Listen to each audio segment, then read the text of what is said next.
Iya, kenapa disebut hakim laki-laki pasti menekan? Mungkin keberaniannya seorang hakim laki-laki itu ketimbang perempuan. Boleh Bapak ini, Bapak lihat kasus-kasus banyak hakim laki-laki yang menekan, tidak yang perempuan. Oke, barangkali itu saja ya. Studinya terhadap hakim laki-laki apa hakim perempuan? Hakim laki-laki lah, itu asumsi saya. Makanya pilihan Bang Rocky juga bukan founding fathers, tapi founding parents. Iya, sering saya terangkan juga. Karena orang bilang bapak-bapak bangsa, ada bapak bangsa di sini.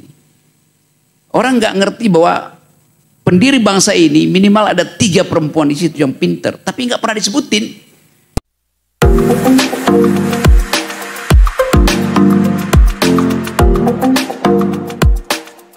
Oke, pertanyaan. Silakan teman-teman.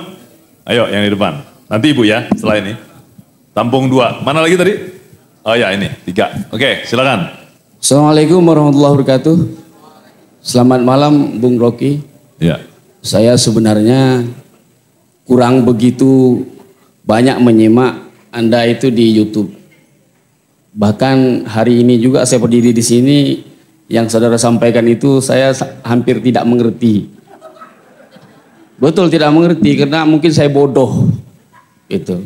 Tetapi saya ingin bertanya satu hal. Tadi kita sibuk dengan teori keadilan segala macam. Ada satu teori yang belum diungkapkan tadi tentang kebebasan. Itu teori kebebasan itu kalau tidak salah, kebebasan itu banyak sekali teorinya. Baik dari yang aliran-aliran yang disebut tadi, maupun di dalam Islam itu banyak. Teori Mu'tazilah itu ada tentang kebebasan. Tapi tidak perlu saya sampaikan bahwa beberapa teori dalam agama Islam itu. Termasuk juga dalam tafsir Al-Munir. Mungkin Bung Rocky ini kan pasti dia sudah baca itu semua. Itu ada juga teori tentang kebebasan itu. Nah yang saya tanyakan, ini tidak di tataran praktis ya. Karena dari awal tadi doktrin menjadi tataran teoritis. Yang ingin saya tanyakan, hakim itu adalah orang. Hakim itu adalah punya kehendak. Jadi orang itu dalam teori bebas berkehendak. Artinya hakim itu tidak ada tekanan. Ada tadi kalimat bahwa hakim itu memutuskan perkara dalam tekanan. Menurut saya itu ada benarnya, ada salahnya. Sebagian hakim itu justru memutuskan perkara itu justru menekan, bukan di bawah tekanan. Justru menekan gitu. Apalagi hakimnya laki-laki pasti menekan. Nah kemudian yang ingin saya tanyakan itu adalah sebatas apa kebebasan berkehendak seorang hakim itu di dalam. Apa maksudnya tadi? Apalagi hakim laki-laki maka dia menekan. Apa artinya itu?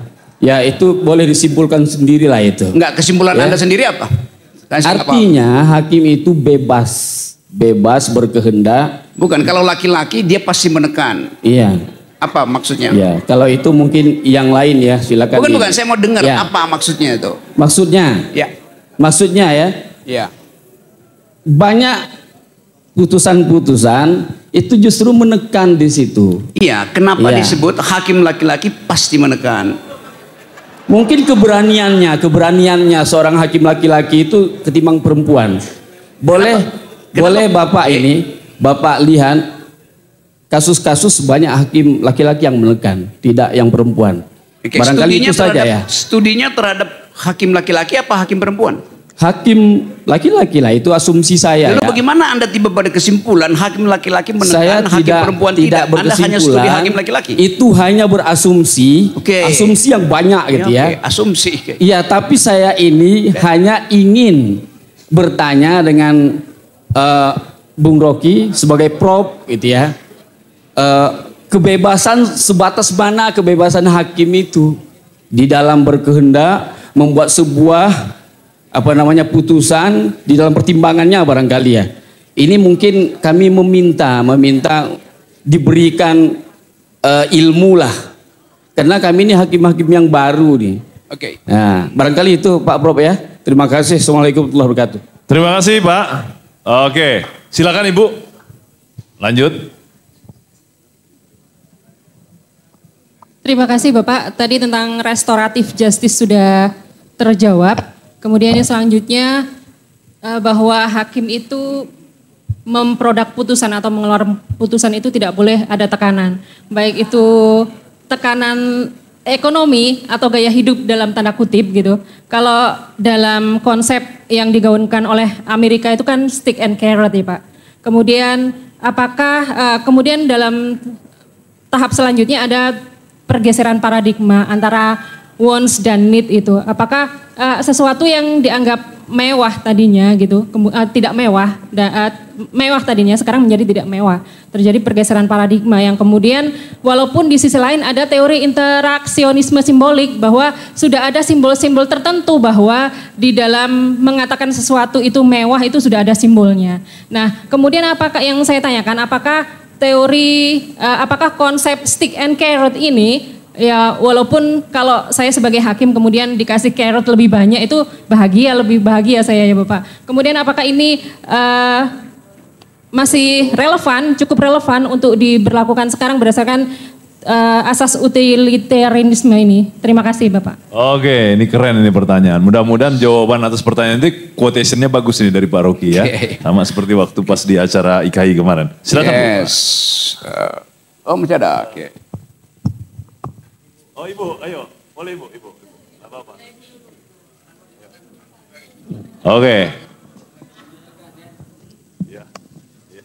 Assalamualaikum warahmatullahi wabarakatuh. Waalaikumsalam.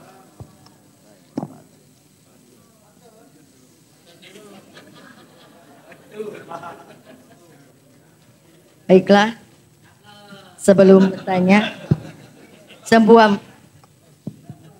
sebelum membuat pernyataan, saya ingin menghangatkan dengan sebuah pantun. Oke.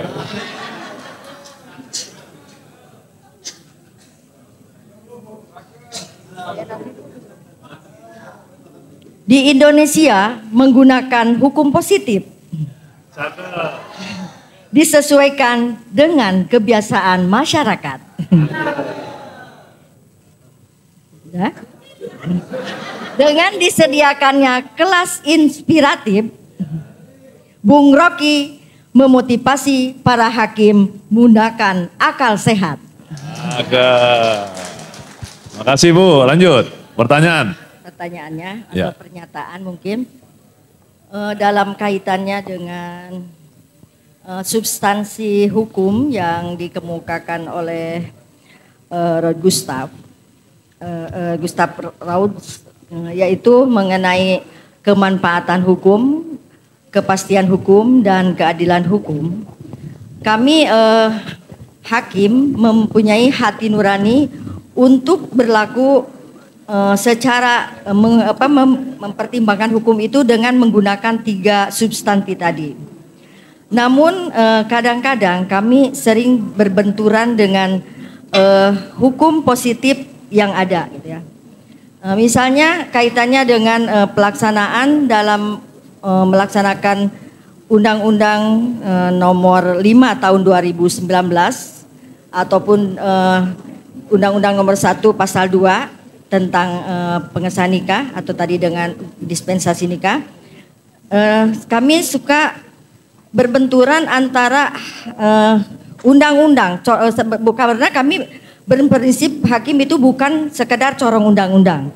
Sehingga di sini kami membandingkan atau mengcombine antara hukum positif yang kaitannya dengan aliran filosofi positivisme yang dibawakan oleh Hans Kelsen, yaitu kalau di sana disebutkan secara rasional, tidak boleh diilhami dengan anasir-anasir di luar ilmu hukum seperti sosiologis, filosofis dan lain sebagainya. Akan tetapi kalau kita perhatikan dalam ilmu hukum yang digagas yaitu dengan ilmu hukum modern yang beraliran skolastik, di mana di sana kita justru penekanannya selain dari sebagai penerapan dari undang-undang, kita juga diberikan kebebasan untuk diilhami. Jadi keyakinan kita yang paling tinggi itu seorang hakim justru diilhami dengan anasir-anasir di luar ilmu hukum itu sendiri. Nah itu. Jadi bagaimana cara mengkombinnya itu sehingga dikaitkan lagi dengan pasal 54 ayat 2 ajas sederhana cepat biaya ringan itu agar semuanya berjalan dengan serasi gitu. Mungkin itu yang dapat saya sampaikan. Terima kasih. Terima kasih ya memformulasikan legal reasoning ya di dalam putusan. Terima kasih Ibu. Oke, pertanyaan ya. Terakhir ya mungkin ini ya pertanyaan. Karena 10:30 persis kita 3 jam. Terima kasih Pak Kapus. Salam hormat Bung Rocky. Salam. Saya termasuk salah satu mungkin dari sekian banyak orang yang sering dan suka mengikuti dialog-dialog dan penyampaian-penyampaian dari Bung Rocky. Apakah itu di televisi ataupun di podcast yang ada. Saya hubungkan dengan materi malam ini atau yang diangkat malam ini. Saya minta Bung Rocky di forum ini menyampaikan kepada kita semua bagaimana cara pandang atau kajian antara prosperity versus independensi. Karena kita selaku hakim, bahkan saya kira di kekuasaan manapun, apakah itu di eksekutif, yudikatif, dan legislatif, terlalu banyak alasan independensi ini dipengaruhi oleh prosperity. Kesejahteraan. Itu yang pertama. Kita bantu nanti Bung Rocky elaborasi ini, karena banyak juga orang menyampaikan di antara 3 teori kekuasaan ini, yudikatif ini dalam tanda petik yang lebih agak dikebelakangkan. Sehingga banyak hakim-hakim yang apabila putusannya itu dalam tanda petik terlalu kuat terobosannya malah dicaci maki. Tidak hanya dari luar, bahkan di dalam sendiri oleh atasan-atasan kita. Itu yang pertama. Yang kedua, saya juga ingin minta bantu sama Bung Rocky untuk mengelaborasi juga bagaimana sih sebenarnya teori keadilan dalam persepsi filosofi dihubungkan dengan teori keadilan dalam bentuk konsensus. Saya waktu belajar filsafat dan saya suka materi kuliah ini. Terkadang saya menyimpulkan bahwa filsafat itu hanya ada di alam pikiran saja. Sehingga pada saat, kenapa saya sampaikan begitu? Ketidakadilan pada satu sisi adalah keadilan pada sisi yang lain. Begitu juga sebaliknya. Ketidakadilan pada satu sisi, keadilan pada satu sisi ini juga merupakan ketidakadilan bagi yang lain. Jadi pada saat misalnya keadilan ini diteorikan, lahirlah sebuah pasal-pasal tadi dalam konsensus itu yang dibuat berbentuk undang-undang, peraturan dan seterusnya. Di mana letak keadilan filosofi ini? Sehingga tadi apabila hakim memutus dengan teori positivistik tadi, yang sudah ada aturan itu, apabila itu disimpangi, nah itu sudah disepakati tuh, sudah dikonsensuskan. Nah bagaimana mengkombinasikan ini? Sehingga dia nanti hakim memang betul-betul putusan yang dilahirkan itu adalah putusan yang cocok dengan teori keadilan perspektif filosofi tadi. Makasih Bung Rocky, selamat malam. Ya, terima kasih. Bagus pertanyaannya. Dapat poinnya, Bang? Yuk, langsung. Oke ya, saya cicil dulu supaya saya bisa lihat kreditnya berapa nih. Tadi pertama itu, kan itu tadi saya cecer, apa yang you maksud dengan laki-laki menekan itu? Kalau Anda di Amerika, Anda pasti ditarik license buat, atau di Eropa itu. Karena itu istilah yang tadi menimbulkan hermeneutic of suspicion yang mengarah pada misoginisme itu. Menghina perempuan itu. Itu dasarnya. Untung ada di sini. Kalau saya laporkan pasti itu nggak akan ada debat di situ. Begitu kata itu muncul, algoritma mengarahkan Anda patriarkis, berarti Anda tidak bisa jadi hakim itu. Anda tidak imparsial, minimal imparsial. Nah, kata-kata misoginis ini yang mesti kita hindari itu. Walaupun di dalam bercanda itu. Karena itu mental manusia yang memang belum mampu untuk melihat bahwa tubuh perempuan itu adalah sumber keadilan dari dasarnya tuh. Kenapa begitu? Saya sering terangkan. Keadilan pertama dipromosikan justru dari rahim perempuan. Ketika dia mengandung, seluruh sistemnya berubah menjadi distributif. Dia mendistribusikan kecemasannya pada bayinya. Dia mendistribusikan nutrisinya pada bayinya. Dia mendistribusikan harapan pada bayinya itu. Itu yang kemudian disebut ethics of care, dasar dari keadilan, adalah pengalaman real perempuan dalam hidup sehari-harinya. Saya nggak mungkin ajarin John Rawls atau John Locke pada perempuan. Karena yang saya terangkan tadi adalah legal reasoning untuk menghasilkan keadilan. Tetapi perempuan bilang, you nggak usah terangin saya. Dari awal sifat saya udah, dalam istilah teknisnya, perempuan itu punya kemampuan divisibility, membagi. Laki-laki nggak punya kemampuan itu. Bahkan laki-laki hanya punya satu kemampuan, menekan. Dan itu karena kedunguan laki-laki itu. Menekan. Dia nggak mau duel di dalam distribusi itu. Sifat laki-laki ethics of right. Akumulasi. Kan itu saya jengkel tadi kalau kalimat itu masih diucapkan di forum semacam ini.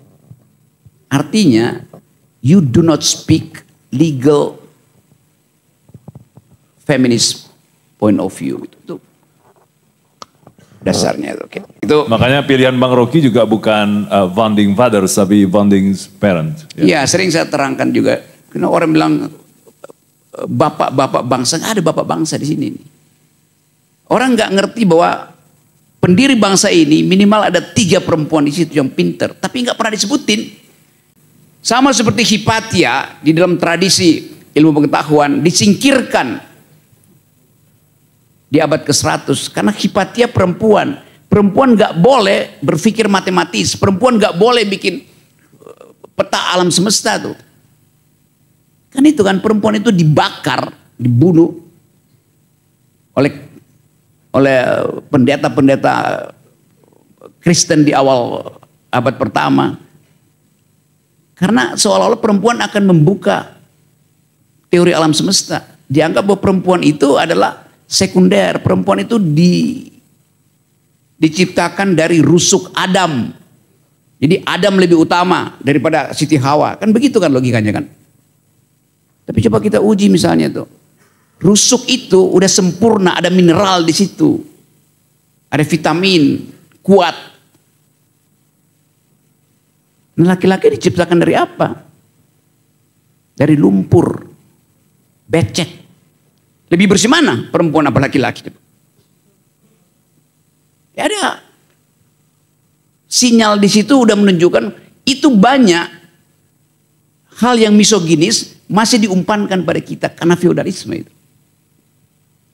Ya ada ayat mengatakan di dalam tafsir yang agak misoginis diciptakan dari tulang rusuk yang memang udah bengkok karena itu perempuan akan bengkok terus jalan pikirannya tuh.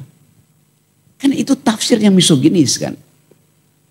Berarti Tuhan menciptakan manusia tidak sempurna, hanya laki-laki yang sempurna. Nah, pembuktian itu yang seolah-olah dibenarkan untuk diucapkan di dalam pembicaraan sehari-hari. Kita mesti hati-hati itu, lakukan itu. Jadi misalnya sebutin aja bahwa founding parents kita atau founding person kita, bukan founding fathers itu juga naluri yang sama seperti orang who is your housewife itu. Loh, housewife artinya perempuan itu kawin dengan rumah, dengan beton. Apa begitu? Jadi banyak hal-hal yang sifatnya misoginis masih masuk di dalam pembicaraan kita. Oke, itu teguran sahabatan saya dengan teman-teman di situ. Bukan karena saya ingin uraikan itu sebagai pengetahuan, tapi supaya kita kontrol itu. Ethics kita itu bicara bahwa selama ini kita sebenarnya tidak jujur pada perempuan. Kita berhutang pada perempuan. Dan saya terangin tadi soal teori affirmative action. Bukan untuk mengangkat perempuan dari harkat yang memang ditinggalkan.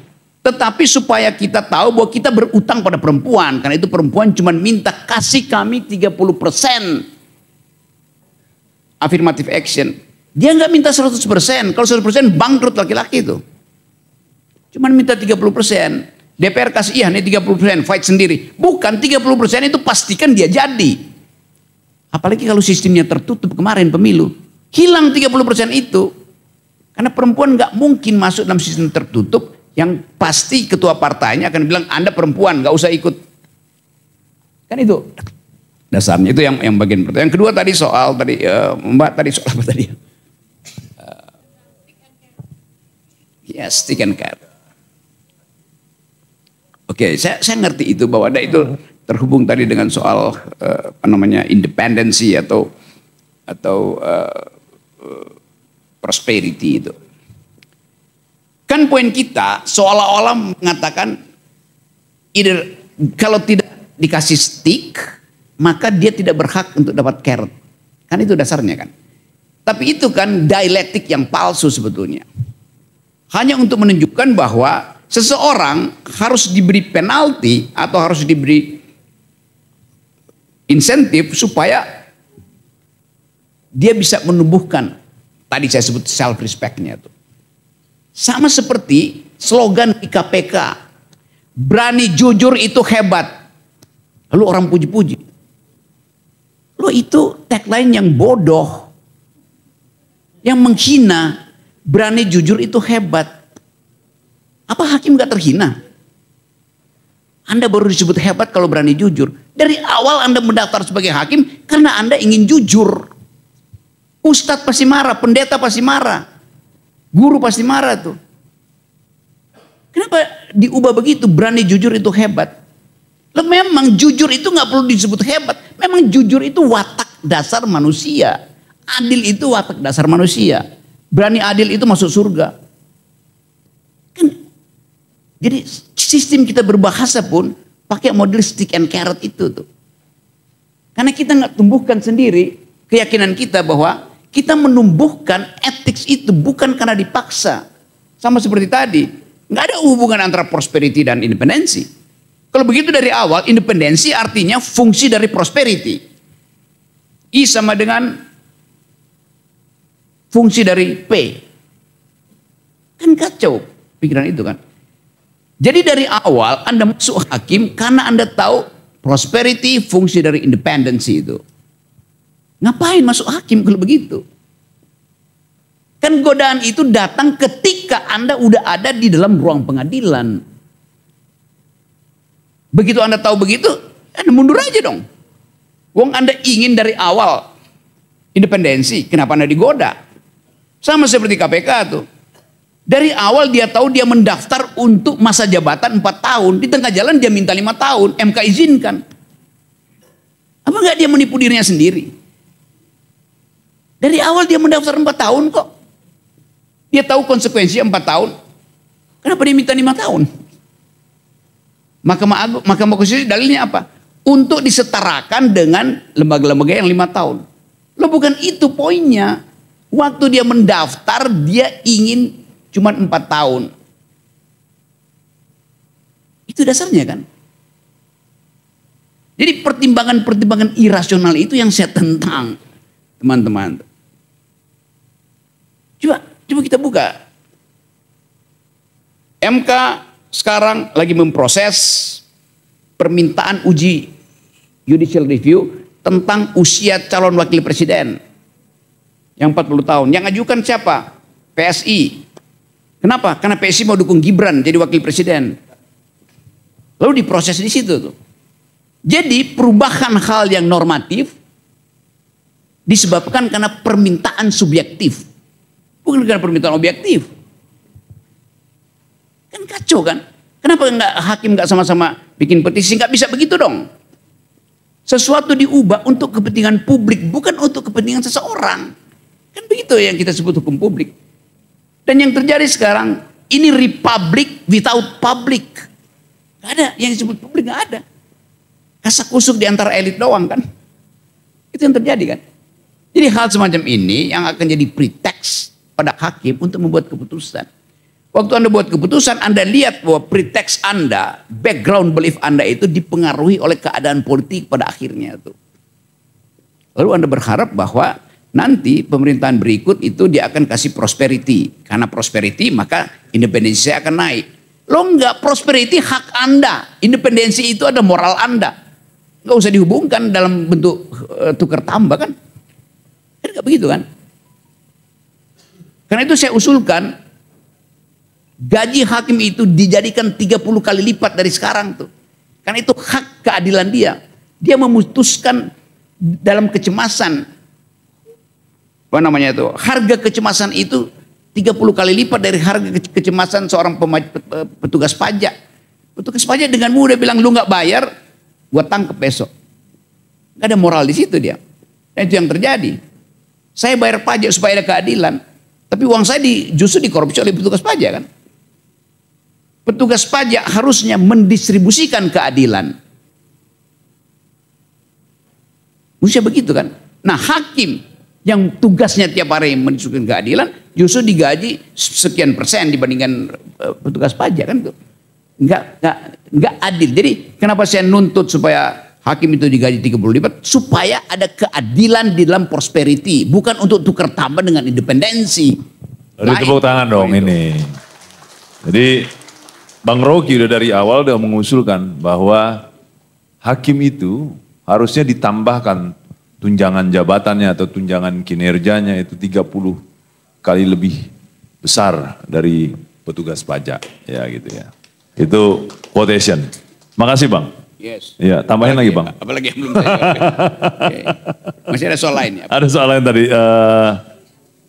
Tadi saya coba pakai roles itu. Tadi memang ada banyak version, varieties di dalam legal theories itu. Ada bagian yang diterangin agama, iya tapi ya ada persaingan antara apa yang mesti diputuskan secara rasional misalnya, apakah pakai filsafat Mu'tazilah atau pakai filsafat Qadariyah, itu perdebatan juga di wilayah filsafat hukum itu. Tetapi kenapa roles kita ajukan di sini? Karena itu semacam kristalisasi dari semua percakapan tentang legal theories. Jadi kalau Anda baca Rawls, Anda akan terangsang untuk baca pikiran-pikiran sebelum Rawls atau persaingan antara pikiran-pikiran itu. Jadi salah mengatakan bahwa Anda cuma terangin Rawls. Nerangin Rawls artinya menerangkan semua. Itu masalahnya itu. Cara berpikirnya begitu tuh teman-teman. Nah saya tahu bahwa kalau saya mau jujur, Anda pasti diajarkan di Fakultas Hukum dan tidak pernah lagi mengupdate pikiran itu dan tidak pernah lagi mempertanyakan keterangan di buku-buku saduran itu. Yang Anda baca buku saduran semua itu. Pengantar filsafat hukum, potongan-potongan yang apa namanya PHI, pengantar hukum Indonesia, PIH, pengantar ilmu hukum. Itu penggalan-penggalan yang pernah saya bahas di Universitas Indonesia dan saya tunjukkan ini salah. Tadi misalnya Ibu menginginkan, sorry, apa poin tadi tuh? Terlalu jauh tadi kan. Oke. Seolah-olah legal reasoning itu ditentukan di dalam percakapan di pengadilan. Padahal membangun legal reasoning itu artinya mengucapkan sesuatu, lalu Anda urut ucapan saya nanti, saya batasi di sini supaya argumen yang cukup itu bisa dipakai sebagai alasan pembuktian. Jadi adekuasi, kecukupan argumen itu ditaruh di situ tuh. Supaya kita tahu konsekuensinya. Coba saya kasih, mungkin di tempat pertama saya pernah kasih contoh. Bagaimana legal reasoning palsu itu dibuat oleh pembuat undang-undang. Bayangkan di Megamendung ini, kasus pemerkosaan perempuan makin lama makin tinggi. Tingkat kejahatan seksual makin lama makin tinggi. Oke. Lalu para pembuat hukum tanpa melakukan riset memutuskan supaya tingkat kejahatan seksual itu bisa diturunkan, maka hukumannya ditingkatkan. Logikanya begitu kan? Supaya ada efek jera itu. 2 tahun kemudian ternyata jumlah perkosaan meningkat sekaligus yang diperkosa dibunuh. Debatnya bagaimana legal reasoningnya?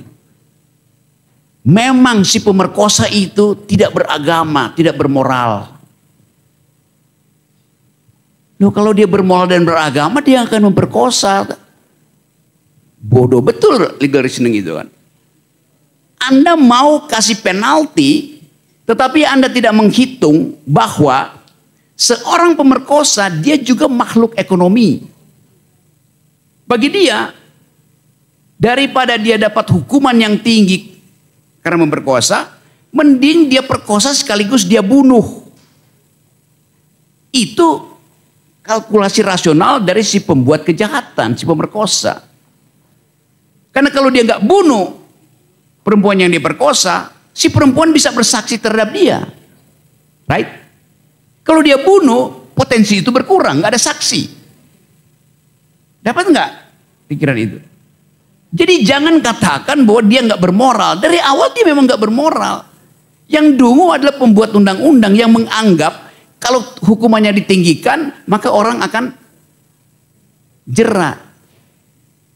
Nah, si pemerkosa berpikir rasional.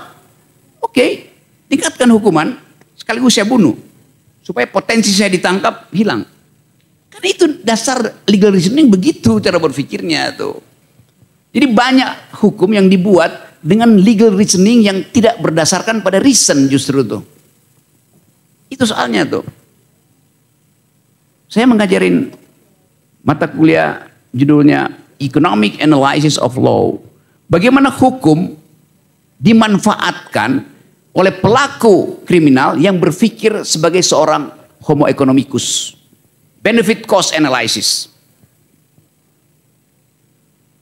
Jadi judgment itu memang ya dungu mengatakan bahwa penjahat itu tidak bermoral karena itu dia memperkosa, dia masih membunuh juga. Ngapain statement itu kan? Kenapa nggak dipikirkan bahwa penjahat itu adalah homo economicus, dia akan cari memaksimalkan keuntungan. Karena itu dia nggak peduli naikin hukuman, tetap dia melakukan pemerkosaan, bahkan dia bunuh karena itu adalah lebih efisien daripada sekali memperkosa. Begitu pikirannya. Dapat poin itu ya. Kadang-kala saya terangin dengan cara yang terlalu dramatis atau radikal. Tapi saya ingin supaya kita mau mendalami soal-soal itu dengan basis analisis rasio yang kuat. Sebelum kita menyalahkan soal moral, sebelum kita menyalahkan soal agama tuh. Nah, bangsa ini atau peradaban hukum dan putih kita itu dengan cepat mengatakan dia nggak bermoral, dia nggak dididik. Iya, tapi hukumnya memang tidak disusun secara rasional sehingga dimungkinkan orang-orang ini memanfaatkan hukum itu demi kalkulasi ekonomi kan. Kalkulasi sebagai seorang homo economicus itu yang saya maksud tadi itu. Yang mencari keuntungan justru dari sistem hukum itu. Oke, cukup ya? Cukup. Oke. Satu nih pertanyaan Bang. Ya. Karena dari apa yang sering disampaikan oleh Bang Rocky Gerung, baik itu di dalam podcast ya, terutama di dalam podcast ya. Tapi ini di dalam forum kuliah nih, sehingga kemudian nanti kita bisa dengar. Apakah kritik-kritik yang disampaikan atau analisa-analisa tajam yang disampaikan oleh Bang Rocky itu, baik itu terhadap kondisi sosial politik, tapi karena ini forum hukum dan keadilan, Abang bagaimana melihatnya hukum dan keadilan di Indonesia ini, apakah masih ada harapan untuk itu? Itu satu. Lalu kemudian apakah harapan ya ke depan ini kalau memang dia ada masa depannya, Abang bisa perhitungkan itu ya. Negara hukum ya, lalu kemudian negara yang bisa menghasilkan keadilan itu berapa lama kira-kira itu Bang? Silakan Bang. Oke. Saya pesimis terhadap keadaan hari ini hukum. Ada orang yang optimis itu. Tapi saya pesimis karena saya rasional. Ada orang yang optimis karena dia irasional. Anda pilih mana? Mengajukan dalil pesimis dengan alasan rasional atau sok optimis tapi irasional.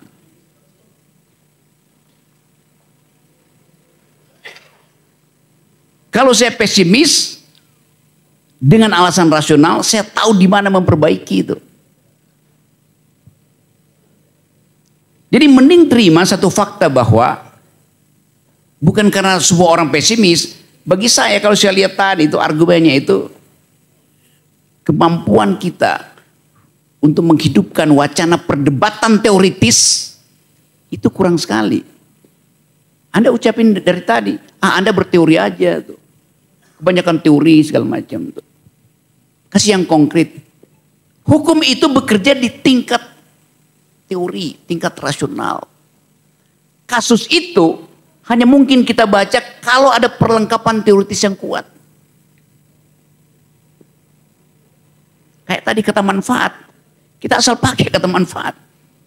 Padahal kata itu sendiri bermasalah tuh. Manfaat pada siapa? Itu pentingnya misalnya baca buku McIntyre, Whose Justice, Which Rationality itu. Jadi kemampuan membaca kita itu kurang sekali itu. Kenapa? Karena terlibat dengan kasus terus menerus. Kasus kecil aja dimasukin di situ tuh. Padahal kasus itu kan dipakai sistem Amerika tuh. Deputy sheriff bisa mutusin di situ udah. Sampai di sini aja, nggak perlu sampai ke sheriff atau sampai ke pengadilan banding tuh. Jadi percayakan bahwa semakin gampangnya begini dalilnya, semakin banyak hukum itu pertanda demokrasi nggak jalan. Hal yang bisa saya pertengkarkan secara demokratis dengan tetangga saya, ngapain saya bawa KUHP itu? Masuk lagi pengadilan kan. Jadi biasakan ada percakapan demokratis. Sehingga orang merasa udah diselesaikan di dalam percakapan demokratis di antara warga negara yang setara. Lebih efisien kan. Nah itu artinya kondisi politik harus kita ubah supaya hukum itu menjadi efisien. Contoh yang paling sering saya terangkan bagaimana kedunguan DPR. Dia bikin regulasi, diprotes oleh LSM, DPR bilang silahkan bawa ke Mahkamah Konstitusi. Ada judicial review di situ. Mestinya DPR malu kalau produk dia itu baru 2 hari udah diuji ke Mahkamah Konstitusi. Kan dia malu mestinya kan. Sialan, mobil saya baru dia baru produksi mobil, udah diklaim ke lembaga konsumen bahwa saluran minyaknya itu bolong itu. Mestinya malu. Tapi dia bangga justru. Kami udah buat, silahkan kalian uji. Kalau saya anggota DPR, saya ingin apa yang saya hasilkan sebagai legislasi jangan sekali-sekali dibawa ke Mahkamah Konstitusi. Malu saya. Itu artinya produkmu cacat dari awal. Itu dasarnya kan. Usahakan supaya pengadilan tingkat pertama selesai. Jangan bilang nanti ada pengadilan tinggi segala macam itu. Buat apa artinya? Jadi moral kita dipanggil untuk menyelesaikan hal itu di tingkat pertama. Apa artinya tingkat pertama? Sempurna legal reasoningnya tuh. Lalu kita tambahkan unsur doa di situ tuh. Supaya menimbulkan ketenangan hati nurani. Tapi sekali lagi saya jujur mengatakan kemampuan teman-teman di sini untuk membaca risalah teoritis itu kurang sekali. Bukan saya salahkan teman-teman, tapi negara tidak mengasuh kurikulum fakultas hukum supaya sampai pada legal filosofi, pada filsafat hukumnya itu. Dengan kata lain, kalau saya terangkan dengan agak kasar, yang Anda pelajari di fakultas hukum adalah undang-undang, bukan hukum. Ganti aja fakultas hukum jadi FUU, fakultas undang-undang tuh. Kalau Anda berarti fakultas undang-undang CCCCK, FAK namanya itu. Jadi sekali lagi saya senang di sini karena kita ada kejujuran. Saya nggak mungkin berbohong di sini. Memang saya dianggap tukang ngoceh di TV, tapi kan TV itu kan bagian yang saya cuma sebar-sebar kecil retorika. Di sini saya sungguh-sungguh karena saya diminta mengajar. Jadi saya pastikan seluruh pengetahuan saya ajukan di sini. Gitu. Nah saya senang tadi karena perempuan akhirnya mengucapkan banyak hal di situ tuh. Dan dulu perempuan disebut sebagai perempuan ini kalangan yang tidak bisa ngomong. Sebetulnya bukan perempuan gak bisa ngomong, tapi untuk bicara dia perlu minjam grammar laki-laki. Karena itu perempuan mengusun grammarnya sendiri sekarang. Yang disebut secara berbahasa feminis. Dan itu pentingnya kita baca juga bicara tentang feminist jurisprudence. Feminist legal theory. Kan itu dasarnya kan. Jadi teman-teman di sini saya sekali lagi saya terima kasih terutama pada perempuan yang bicara dengan jujur dengan ketajaman. Dulu mereka the unspeakable, sekarang mereka the unstoppable. Nah itulah intinya. Tapi sekali lagi di atas semua itu nggak mungkin ada pembicaraan semacam ini kalau nggak ada kawan saya Arif ini yang terus memprovokasi saya untuk bicara dong, bicara yang akademis gitu. Ini forum yang udah 3 kali saya di sini dan semua orang merasa bahwa Rok, lu jadi guru di situ ya? Gue bilang, gue nggak jadi guru di situ. Semua yang ada di sini bakal jadi guru bangsa karena mengikuti kuliah di Mahkamah Agung. Asik, beri tepuk tangan yang meriah. Terima kasih, Bang Rocky Gerung. Memang tujuan kita di sini, teman-teman hakim itu mendapat asupan, nutrisi, gizi, pengetahuan yang berbeda. Enggak melulu ya pada diklat spesifik yang sedang diikuti oleh kawan-kawan. Jadi saya sengaja memang menghadirkan ini untuk supaya kawan-kawan memiliki kemampuan istilahnya itu divergen ya. Berpikir yang di luar itu luas untuk itu. Sekali lagi terima kasih untuk kehadirannya kawan-kawan di sini. Sampai dengan jam 11. Beri tepuk tangan untuk Bang Rocky dan seperti biasa kita berfoto. Oke, terima kasih. Assalamualaikum warahmatullahi wabarakatuh. Kita foto di sini.